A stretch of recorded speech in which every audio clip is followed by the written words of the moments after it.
Aliens have been reported for decades, but one of the strangest things about extraterrestrial encounters is how consistent the descriptions are. People who have never met, from different countries and time periods, often describe the same beings. The most common are greys, which are small beings with large black eyes, green humanoids, who are small glowing figures, tall extraterrestrial seen during abduction stories, and disc-shaped crafts or UFO sightings. Some of the earliest widely known alien encounter stories include the Betty and Barney Hill abduction, where a couple claimed they were taken aboard a spacecraft and examined by small gray beings. Tonight, we're going to read real encounter stories from people online who claim they've experienced something similar, and some of them are honestly pretty unsettling.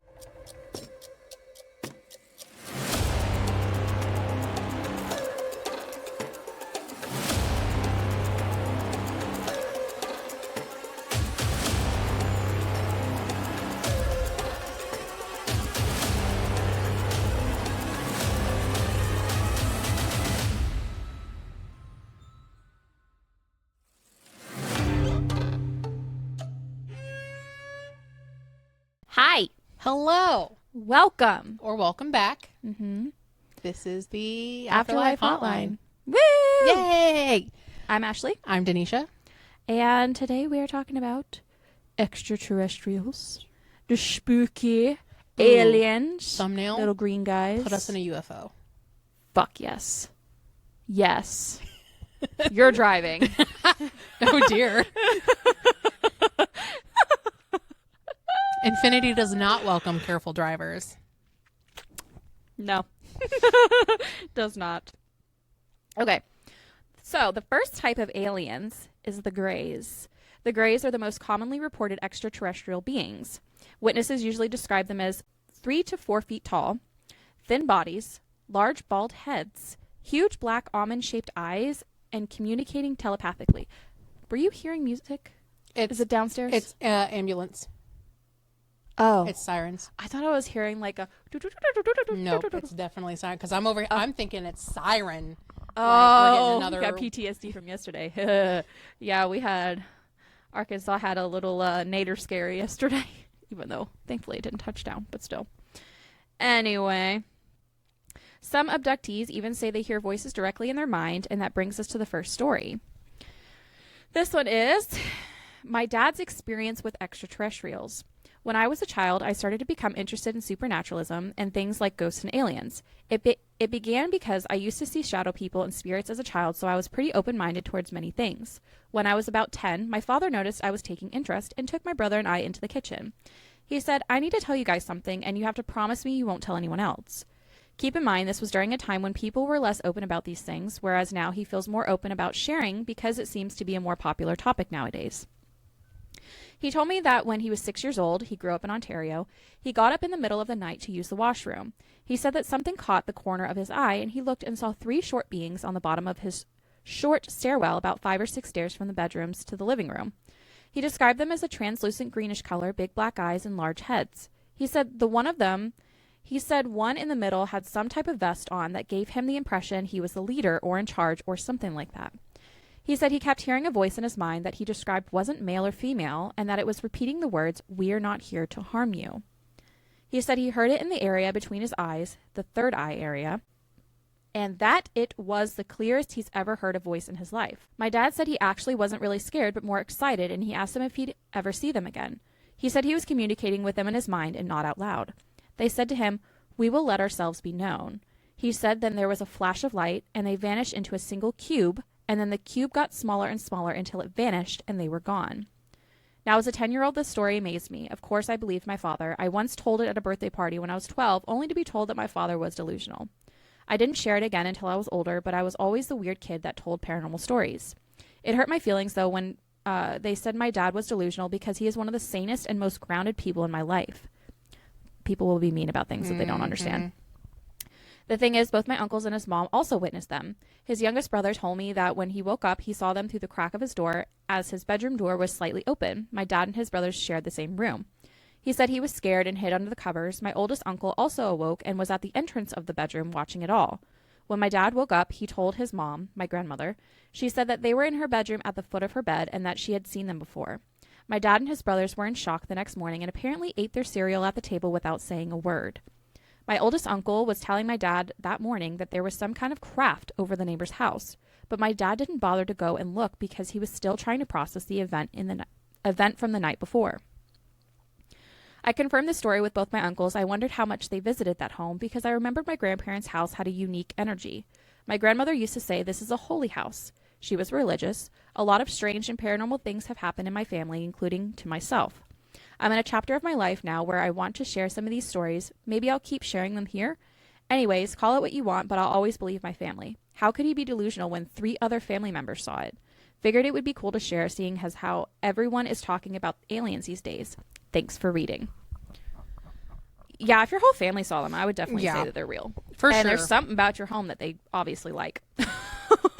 For sure. I also find it interesting that they were telepathically communicating and that he was able to also reciprocate that communication. Just through their mind. Yeah. No, I mean, even now that they've come out with the government saying that aliens are real, I've always believed that they're real. My dad has had experiences. He has a buddy who's in the military who has seen them with his own eyes, and we will do an episode on that later whenever we can actually speak with him. His name is Jason Sands, but he was also on a documentary that my dad recently saw online, and that's how they reconnected. He was somebody he was in the military with. But long story short, he's seen some things. He's a whistleblower for the military and the government and all that kinds of shit. And he has definitely seen aliens and has confirmed that they're real. He also told my dad that the government was going to release information about the aliens 2 weeks before they did. So, I believe 100%.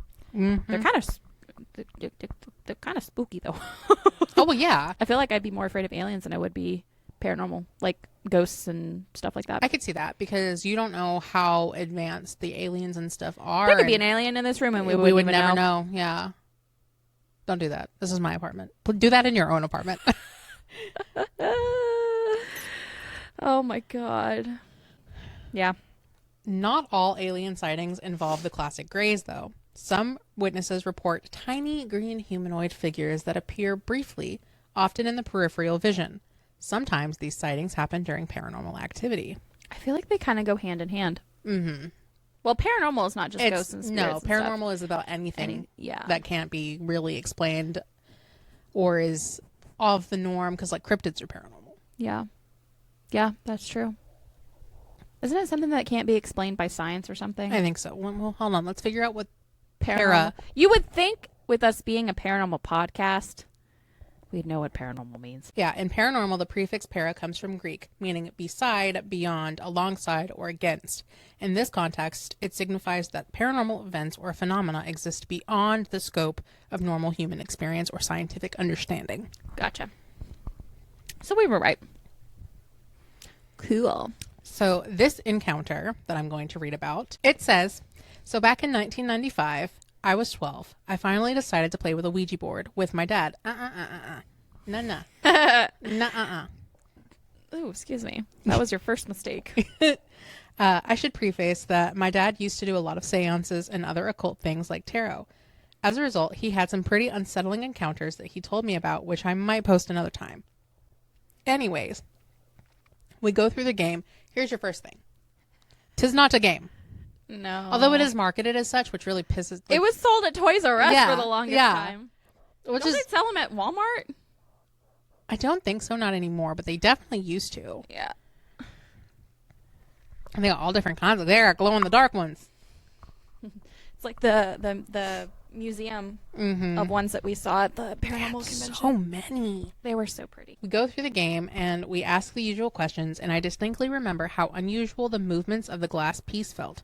It didn't feel controlled. It didn't feel like controlled natural movements. Later that night, we started watching TV, and I kept seeing these little green human-shaped figures pop up in the corner of my eye. And when I tried to look directly at them, as usual, nothing was there. This goes on for about 5 minutes, and my dad starts laughing and says, "You see them too, huh?" I thought he was trying to scare me, so instead of telling him exactly what I saw, I said, "See what?" He laughs again and says, "Those little green guys." This comment was one of the scariest things I've ever experienced to this day, and I never touched Ouija again. That last piece of the story involves going outside with him so he could smoke, and our black inside-outside cat hissed at us in the house and jumped off the van and ran off down towards the neighborhood and didn't come back until the following afternoon. He also knew something was seriously wrong. People say Ouija is fake, but depending on who is using it, their openness and location, I think it opens areas that shouldn't be opened. It has been almost 30 years, and that moment still sticks with me, and I have never considered that game again. 100%. So it seems that the Ouija board is a portal to not only just the ghostly realm. Yeah. I mean, in general. It's opening any line of communication. That's what it is for. It is not just communicating with the dead. It's a line of communication. There's no stop to that. Yeah. In a way, I would be like pissed because I couldn't fully see them. Mm-hmm. And like anytime I would look at them, they would just disappear. But then again, I would be kind of like glad that I didn't fully see them. But then also the fact that your dad confirms it without you bringing anything up just confirms that you're actually seeing them. I would be freaking out. In my head, I envision, and I don't know if you know this scene. I've made you watch The Labyrinth before, right? Yeah. I envision whenever Sarah is realizing that her baby brother is gone and all the goblins scurry around, but she can never actually see them. Yeah. That's what I envisioned. Yeah, just little green dudes. Yeah. Nope. No. Hell no. And even the cat was like, Yeah. And I 100%. I mean, Deuces. Animals are definitely attuned to oh, yeah. more Yep. than They're like, what we can see. I ain't sticking around. But that makes me wonder, like, did the cat just run away because it was scared? Or were they actually, like, malevolent? Or what? Could have also just been unusual for That's it. true. I don't like it. What's your take on that, Chewy? Exactly. No comment. All right. Sometimes people never see the being themselves, but they do see the craft. Side note. I have seen a craft, but I don't know if it was military or not. It didn't blink. And it was at night, and it was in the shape of a triangle, and there was 3 lights in a triangle, and both myself and my cousin both saw it because we were both looking and we looked at each other and we were both like, did you just see that? And we're like, yeah. And it made no noise. It could have been a drone. I don't know.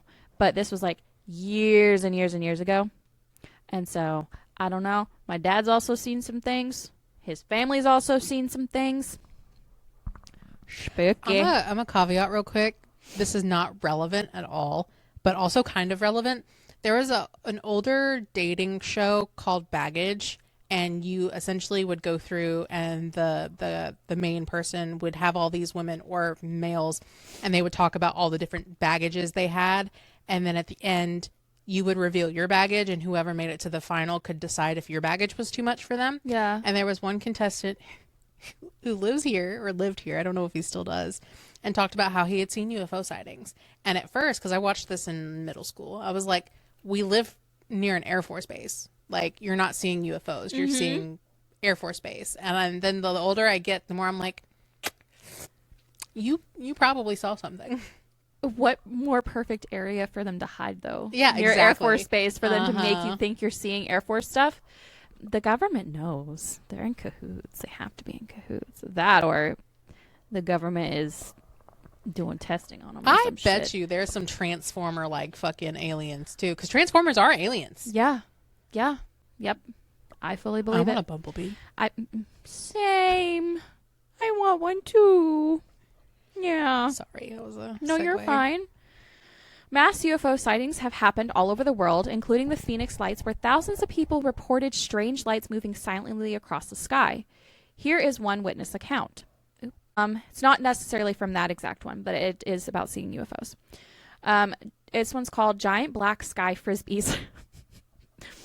Now, I know what you're thinking by the title of the story. It's probably a joke, but I didn't know what to call it. Okay, so one day my mom had friends over. I was probably about 9, and I'm 13 now.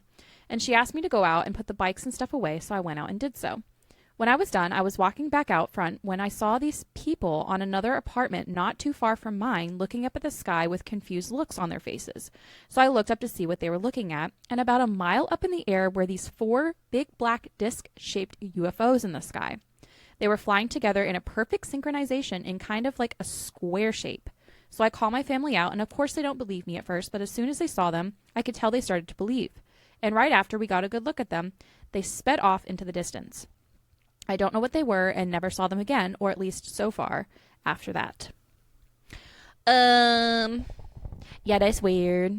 Was it nighttime? Was it day? It had to been like evening or something.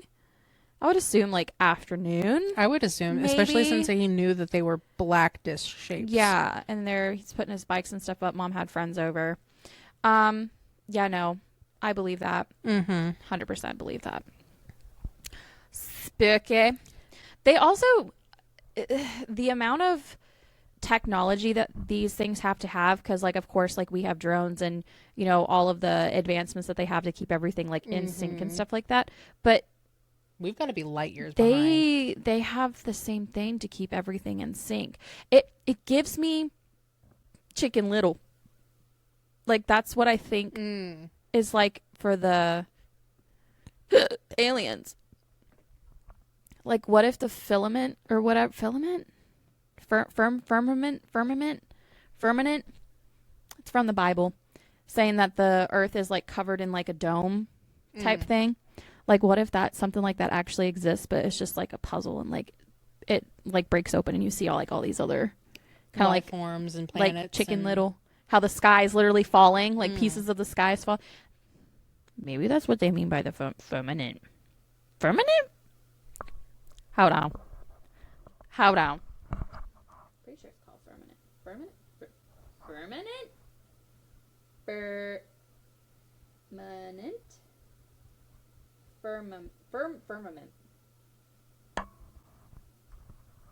Oh.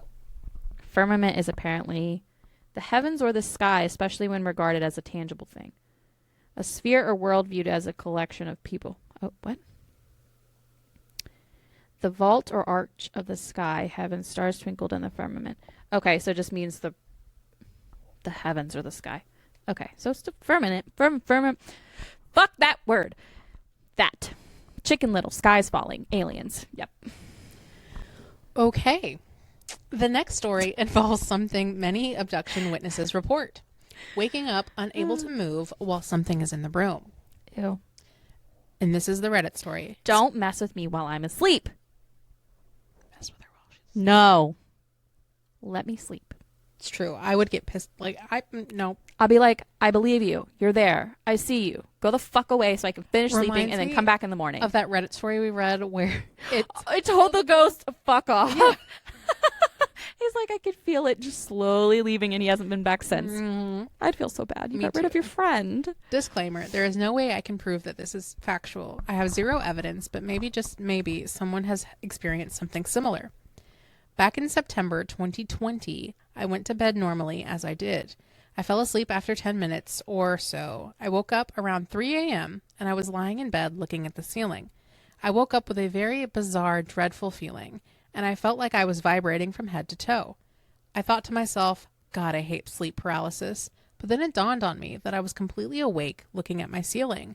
I was frozen and I couldn't move. My eyes were open and they were the only thing I could move.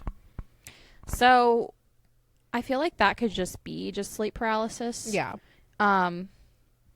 But knowing my dad's story, what he had, long story short, and he could tell it a lot better than I can, but he was younger, he was in his bed, he was laying on his back, he was sleeping, something woke him up, he saw a light like over here by his eye, and he said it was as bright and sounded like phosphorus, like burning.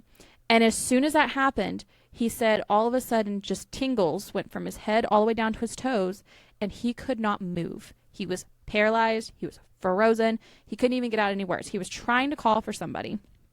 And then I don't know if he heard something or something was going on, but then after like a few minutes of whatever was happening, his sensations started coming back up his toes, up his legs, up all the way up to his head, and he was able to move again.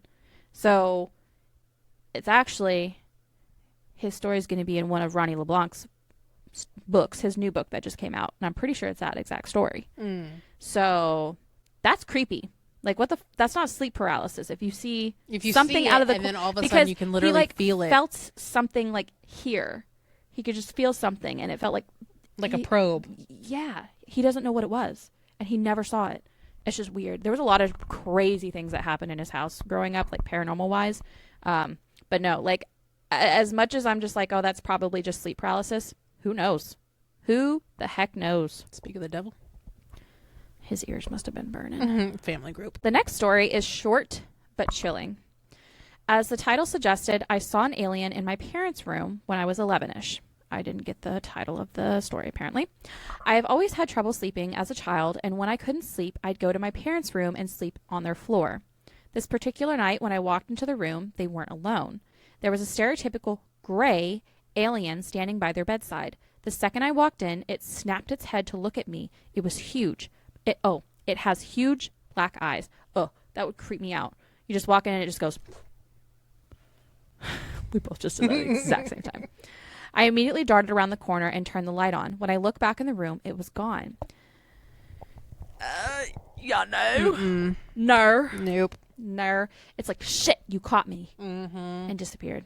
Or what's disrupting? Cloaking. Or they can just, boop. Just imagine you can just like vanish and just reappear somewhere. That'd be cool. I would go to Universal in Chernobyl. Yeah. Or we can just get the blankets like from Harry Potter and just do the invisibility cloak. Yep. It's probably a real thing. So like why do you feel like, or what do you think about how all of this happens when people are like trying to sleep? Do you think it's because we're like vulnerable, or? I mean, it's probably easiest for them whenever we're asleep because one, we are asleep and so we're not on guard. Mm-hmm. They're able to do whatever they need to do, and then we're not going to put up a fight. Yeah. You know what I mean? But it's also when our body is doing its repairs and resets and rest. Oh, that's true. Do you think we also like slip into like a deeper consciousness whenever we're asleep? Oh, 100%.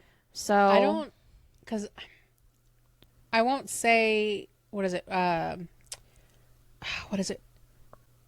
Where you can go to astral projection. I believe in astral projection, and I feel like whenever we're asleep, you're at a thinner space, mindset, consciousness, where things so like can... like the veil between us and other dimensions kind of thins out a little bit. Yeah. What is it? There's some tapes that are out. Fuck. One of the girls from Two Girls, One Ghost, Corinne. No. Sabrina. She listens to these tapes. What the fuck are they called? Also, speaking of other content, if you're looking for a good alien movie, The Fourth Kind. Or Dreamcatchers. Yes. The Gateway tapes. So this man, just little side blip, the Gateway tapes are guided audio meditations using binaural beats, hemic sync technology to synchronize brain hemispheres, inducing deep meditative states and expanding awareness. It was developed by the Monroe Institute. They helped users explore consciousness through techniques like visualization, breathing, and focus levels to achieve deep relaxation, enhanced focus, or out-of-body experiences. You do know we've heard those, right? Think about it. Every time in elementary school or middle school, whenever we would go in and we'd have to put the headphones on and they'd tell you to raise your hand whenever you heard the beep. It's the Monroe Gateway test. We have all heard those. Really? Yes. Interesting. So that also leads into the fact that I have also heard that not tag, but like gate. Mm-hmm. Gifted and talented. And it was usually the gate kids that would do it. Gateway tapes, gate program. Whoa! So yeah, gate was like, I was in that, and I remembered being tested for it, and it wasn't like, I don't think more of like the middle school, high school type thing was. No, it was more definitely, so that it was like elementary school, because I remember them doing like memorizing tests and all this other kinds of stuff, and I also remember going with them to like this convention where all these other kids that were in this program got to go to, and we're in elementary school, and they're like testing these kids' abilities on like building objects with like popsicle sticks and just testing everybody's abilities to do things. That is so fucking crazy. I never put that together. That is testing the kids' abilities, and then the gateway tapes is helping us open up our mind. I want to do them, but they say to be very, very careful and like start off like with the lower ones and then work your way up, because you can astral project with those, and you can travel with those. And, you know, like Sabrina, she's like, you just got to be really, really careful with them. And sometimes she even wants somebody to be there with her because. What's that? We can always do it here. I've been really tempted to try to like tap into that type of stuff, and I also would love to have somebody do like not a hypnotizing type thing, but something to relax me enough to open up my consciousness to look into like past life regressions. Yeah. And it's so crazy. Everything is like a little web. It's like all intertwined, all linked somehow. That's crazy. Crazy. Anyway. So this next story is another unsettling abduction story. I am a 26 female in Texas, and I was abducted 3 years ago. It still haunts me to this day. I was sleeping in my bed around 2 to 3 a.m. when I heard a low humming or buzzing sound. Suddenly, I couldn't move anymore, and that's when 3 beings came through my window and started touching me. I panicked and blacked out. When I woke up, I was being lifted towards a bright white light, and I realized I was in some kind of spacecraft surrounded by tall extraterrestrials with large black eyes. I wish we had more to that story. I do too, but it also makes me think of your dad because he heard the sound of the phosphorus. There was also one where this little girl, it was on Two Girls, One Ghost, I think. But the basis of it was like the girl, she remembered, what was it? She was missing a kidney or she was missing something. And she wasn't born with just one. But whenever she went into the hospital for something another time, they're like, oh, we didn't know that you had, lost a kidney or whatever the body part it was. It was something you have 2 of. I'm pretty sure it was a kidney. And she's like, no, I've never had my kidney removed. And they're like, well, you only have one. And then it like opened up her remembering something that had happened whenever she was younger. And she's just like, holy shit, did that actually happen? And because she never knew that she just had the one. Yeah. And like, what do they want? What do they want? Probably to understand us and why we keep killing our planet. Honestly, we have to be one of the dumbest species. We think we're so advanced, but we have to be one of the dumbest species. Well, I mean, look at technology and where we are, but where they would be, and how they are probably so advanced, and how they can survive, whereas we're still struggling, and all of these other things. Like, there are probably aliens out there that can shapeshift. Oh yeah. I mean, that's what they say. Some of these people in the reptilians and all this other kinds of stuff. And, now that they're saying that aliens are real, I mean, who knows? They might start revealing themselves a little bit more. Who the fuck knows? But I remember Dad telling me that his friend Jason, Dad had asked him, like, are we like less advanced than these guys? And he goes, by thousands of years. He goes, we're so like, we are way less advanced than these beings. And what was I gonna? They're not supposed to, according to Jason, they're not supposed to interfere with us. He goes, but there is some. I don't think he said like which type they were, but they don't give a fuck. Like, they don't like us.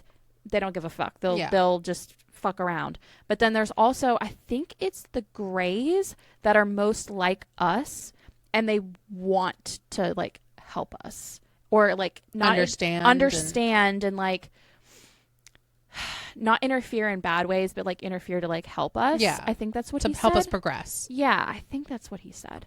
I'm not sure, because I'm pretty sure what I had said earlier was.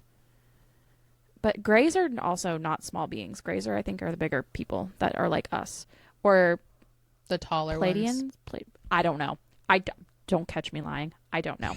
But I've always heard like the grays. But I just want to pick apart Jason's brain and just ask him all kinds of questions. One day. We're going to. He already said he will be coming through one time. And I will be we can sit there and we can talk to him. I will be letting you lead this also because extraterrestrial is your... Mine and my dad's thing. Your bread and butter. This is going to have to be a podcast episode that's going to have us, my dad, and Jason. Mm-hmm. Dad is a buffer, for one. But also me and Dad kind of pinging off of each other, asking Jason, and then you coming in and asking questions and talking and stuff like that. Oh, that's going to be so good. Mm-hmm. That's going to be so good. Anyway. So by this point, you've heard stories involving telepathic communication, small humanoid figures, UFO craft sightings, sleep paralysis encounters, and full alien abduction claims. And strangely, many of these stories share the same patterns. They occur around 2 to 3 a.m., there's bright lights, the inability to move, and large black-eyed beings. So the question becomes, are these encounters aliens from another planet, interdimensional beings, or sleep paralysis in dreams, or something else entirely? Because one thing is certain, people have been reporting these experiences for decades. That is... Also, why does everything always happen around 2 or 3 a.m.? I know it's the witching hour, but like, what is it about 2 or 3 a.m.? It could be that that's when the veil is also the thinnest, which would also explain why alien encounters happen at night. Yeah. That's insane. Like, all paranormal stuff seems to happen at 2 or 3 a.m. Between the hours of 2 to 4, I would probably say, is what we read a lot about, 2 to 4. Ugh. That's so weird. Anytime, low key, anytime I wake up and I see that my clock says that, I immediately try to force myself to go back to sleep. 100%. Because, like, I don't want to fucking see shit. I don't want the chance, yeah. Not in the middle of the night, anyway, if I'm not anticipating seeing any of that. So, if I'm anticipating it, that's one thing. But if I'm asleep and I'm trying to snooze, I don't want to see nothing.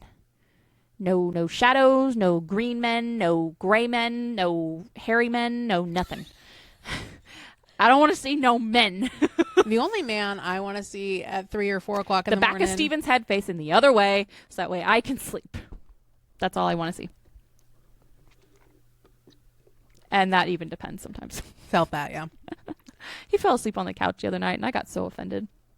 Ah, you see, no. But see, I'm the type of person, and I know I'm weird because I was talking to the girls about this at work. Like, if I'm sleeping, like they were talking about, like, oh, they breathe wrong, they breathe in my face, blah, blah, I can't sleep. Well, I have gotten so used to sleeping with him at least just there, just knowing he's there, and I'll, like, put my foot on his leg or just my foot to touch him because I'm a very warm individual whenever I'm sleeping, and he's very cold. Plus, he also sleeps underneath a heated blanket, and I can't stand getting hot.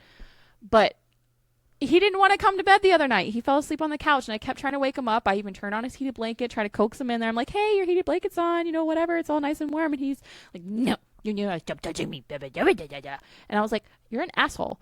And so I just left him on the couch, and guess what I did? I sprawled the fuck out on the bed, and I slept really well. But I still prefer him to at least be in there. And why is he so cute? I don't know, because he's adorable. I don't know. I'll tell Chris to go sleep on the couch. And it's not even like we're not fighting or anything. I'm like, hey, you should go sleep on the couch tonight. You're like, so I can get the whole bed? He's like, it's your turn to sleep on the couch. Like, oh, do you guys take turns yeah. so you guys can each have the whole bed? Yeah. Oh, my God. And it's fantastic. Because Chris, he snores so fucking loud.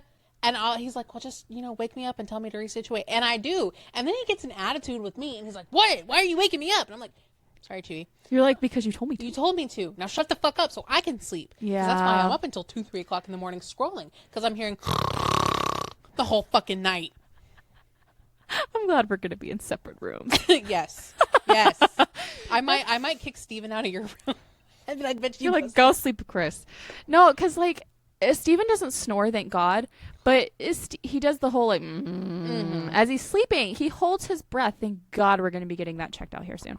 But I have to, like, I wake up because either, like, I'm in a hella deep sleep and I don't hear shit. Or I'm, like, you hear everything right there. And, yeah. And 9 times out of 10, I can hear everything that's going on. And I immediately wake up at the slightest noise. So anytime he does it, I elbow him or I nudge him because I know he's holding his breath. And he'll breathe.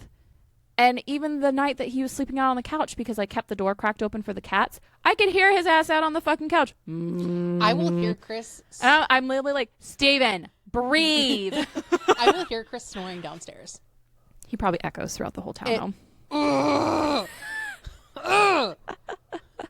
tell the aliens to come visit your husband in the middle of the night to either make him breathe or make him shut the fuck up from snoring. I told Chris I need earplugs.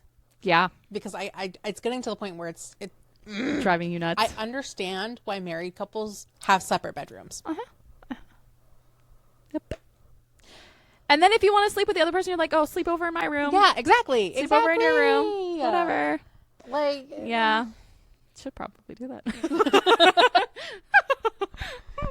Hell yeah. Anyway, let us know if you have alien experiences. Yes, please. I love reading them.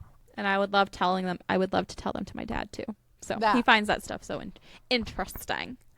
And there has to be more people out there that have had some extraterrestrial happenings that have happened. And we would love to hear them at the afterlifehotline@gmail.com. Or any spooky paranormal stories that you want to tell us. We would love to read them and love to read them on the podcast. And if you haven't followed us or subscribed or whatever, do all the things. Here's all the socials. Feel free. Feel free to tell your friends and family. And your enemies. And your enemies. Yeah. With that being said, keep one foot in the living world. And one ear on the line. Bye.